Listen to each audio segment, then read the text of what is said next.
Hey, this is Jordan from Jersey, and this is what I thought of the lost episode What Kate Does, which aired on February 9th, 2010. And warning, spoilers are going to follow. Pretty much consider all my lost videos to have spoilers in them, but only for the episodes that have aired. I'll be turning the comments off on all my lost videos just so people don't get spoiled. That was the reason for the last one. I don't want someone to reply with a spoiler for an upcoming episode and ruin anyone's lost experience. So, that's why. So this episode, in Timeline A, Sayid was tested. Sayid failed a test, and then they tried to poison Sayid, and Jack instead tried to take the poison. Meanwhile, Sawyer was not happy. In fact, you could go as far as to say he was sad. He left and went to New Otherton, or Dharmaville, or whatever you want to call it, and Kate, Aldo, another guy, Justin, who's new, I think. Aldo's not new, I'll get to him later, and Jin went to find him, and then, yeah, Kate found him. The other guys got knocked out, or caught in bear traps, or shot, and by apparently Claire, who we learn is evil, or there's a blackness in her heart, or she has black lung or something, and it's gonna spread.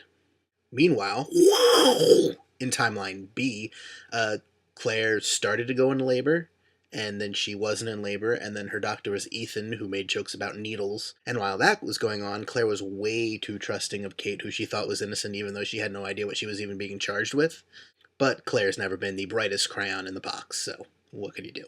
So that's it for the very brief recap, what I think of the episode. Well, first, I was so excited to see Aldo played by Rob McElhenney from It's Always Sunny in Philadelphia. Now, I am from Jersey, but I go to school right across the river from Philadelphia, and I love the show It's Always Sunny. So to see him show up again as his character from season 3 was awesome. Unfortunately, he got shot. I was hoping he would meet up with Frank Lapidus at some point, so he'd go, "That's a terrible idea, Frank! That would never work! And give me your gun!" That's the best Mac impression I can do. Anyway, but he was shot, so it's not likely that's going to happen unless the island brings him back to life as well. Now, here's my question. Claire, Timeline A, is acting very Rousseau-ish. And Rousseau was very concerned about being infected and the infection and all that kind of stuff. And now Claire's following in her footsteps with traps and rifles and not bathing too much. Flashback to Dogen, the Japanese Zen master, I'm going to call him because he's pretty awesome. He lets Jack know that his sister, who, let's just assume that's Claire. As far as we know, he doesn't have any other sisters or half-sisters. And she is for sure his half-sister. He says she's infected, the blackness spread to her heart, and that the same thing's going to happen to Sayid. So if the same thing that happened to her is going to happen to Sayid, and she's acting a lot like Rousseau, who was worried about infection, was Rousseau infected at some point? Sub-question, does that mean Rousseau died at some point? Because Sayid dies, comes back to life. Claire gets exploded in a house, and then, oh, she's fine. But not really. So the question is, did the same thing happen to Danielle Rousseau at some point? I'm going to guess probably, and we just didn't see it. But, yeah, that was weird.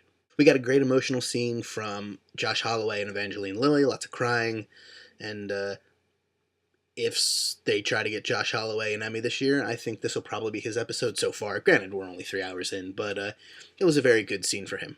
Kind of a shocker seeing Ethan as Claire's doctor. I mean, it does make sense.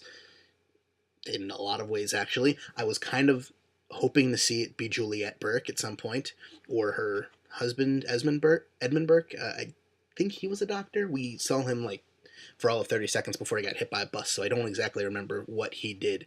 But it was nice to see Ethan, for sure. I was kind of surprised we hadn't ever seen the woman before who Claire and Kate tried to drop Aaron off at, in a matter of speaking. I was kind of expecting it to be anyone from the Lost Universe and to have it just be some lady. It's kind of surprising, although we never see her husband who left her, so that could be any number of lost people. Still could be connected. It just seems odd. At this point, they're tying everything in. You'd think, it would be Rachel, Juliet's sister, or Juliet herself, or something. Going back to Claire for a minute, if Claire is infected with the blackness, and Sayid's going to be infected with the blackness, and Claire is following her father all over the place, who also died at some point, so he could be the same thing, although he bathes, so that seems unlikely. So does that confirm that he is evil, or at least diametrically opposed to Dogen and the Temple Others? Probably. So, a lot of questions posed in tonight's episode. 15 hours left, less when you take out commercials. But I'm excited. We're ramping up towards a conclusion. Love and Lost, this episode wasn't quite as explosive as the season premiere, but you can't really expect it to.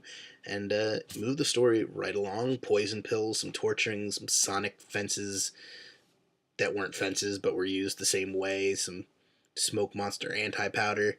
And yeah, see you next week for some Lost reviews. My comic book reviews will probably be up maybe a little bit later than normal this week because Jersey's being hit by a huge snowstorm. In fact, the entire Northeast is, so comics might not even be in tomorrow on Comics Wednesday. I don't know, I won't be leaving my house because I'll be snowed in. Sorry, I can't fight the elements. I mean, I could, but I choose not to. I like getting warm houses. What can I say? Have a good week.